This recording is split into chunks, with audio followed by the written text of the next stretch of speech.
Dati pa raw pala nag-aalboroto si Senador Pia Cayetano pag ang kapatid nitong si Senador Alan Peter Cayetano ang sentro ng diskusyon. Ayon yan kay Palace Press Officer Claire Castro. Sa kanyang personal vlog, pinuntirya ni Castro ang isang sesyon noong November 2020 kung saan nagkasagutan sina Cayetano at Senator Risa Ontiveros. Kwinestyon kasi ni Ontiveros ang sport facilities sa New Clark City na na-flag daw noon ng auditing bodies for irregularities. Tapos porkit kapatid mo, ligtas mo na? Mga clear ha?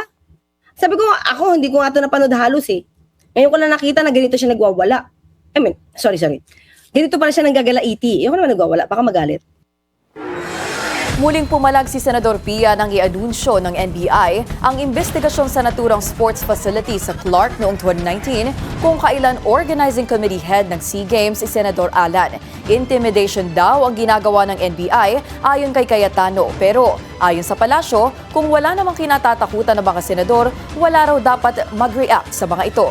Akala ko prim and proper, professional yung dating.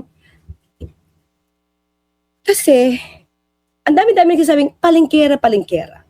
Pero, anong tawag dito? First class?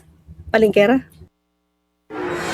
Puna pa ng Palace spokesperson sa 2020 moment na ito ng dalawang senadora, tila hindi pa raw hinihingal si Senador Pia noon.